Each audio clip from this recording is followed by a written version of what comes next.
నమస్తే, welcome to TS3 news. నేను సృజన. తమిళ ఓటర్లు చరిత్ర సృష్టించారు. కానీ విని ఎరగని రీతిలో ఓటింగ్ నమోదైంది. రాష్ట్రంలోని అన్ని పోలింగ్ కేంద్రాల్లో పోలింగ్ ప్రశాంతంగా ముగిసింది. రాష్ట్రంలో సాయంత్రం 5 గంటల వరకు 82.24% పోలింగ్ నమోదైనట్లు ఎన్నికల సంఘం స్పష్టం చేసింది.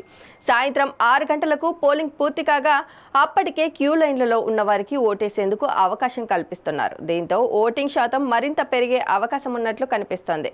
ఇక తమిళనాడులో మొత్తం 234 అసెంబ్లీ స్థానాలకు ఎన్నికలు నిర్వహించిన విషయం తెలిసిందే.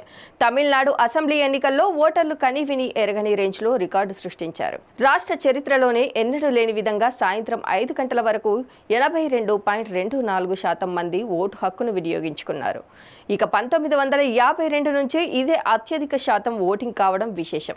2011 ఎన్నికల్లో ఓవరాల్గా 78.29% పోలింగ్ నమోదైంది. సీఎం స్టాలిన్ నియోజకవర్గం కొలత్తూరులో 83.58% పోలింగ్ నమోదైంది. పళనిస్వామి నియోజకవర్గమైన ఎడప్పాడిలో 89.9%, విజయ్ నియోజకవర్గం అయిన పెరంబూర్లో 86.72%, అలాగే తిరుచి ఈస్ట్లో 79.32% ఓటింగ్ నమోదైంది.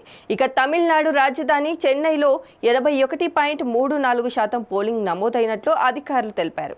అలాగే కొంగునూడు ప్రాంతం జిల్లాలైన కోయంబత్తూర్, తిరుప్పూర్, ఈరోడ్, సేలం, నమక్కల్, కరూర్, నీలగిరి, ధర్మపురి, కృష్ణగిరి జిల్లాల్లో కూడా దాదాపు 80% పైగా పోలింగ్ నమోదైనట్లు స్పష్టమవుతుంది. రికార్డు స్థాయిలో పోలింగ్ నమోదు కావడంతో ఏ పార్టీ విజయం సాధిస్తుందోనని దేశవ్యాప్తంగా ఉత్కంఠ నెలకొంది.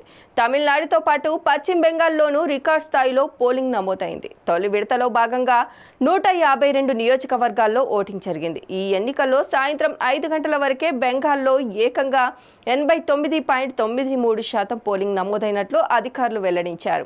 6 గంటలకు పోలింగ్ పూర్తి కాగా క్యూ లైన్లలో ఉన్న ఓటర్లకు అవకాశం కల్పిస్తున్నారు.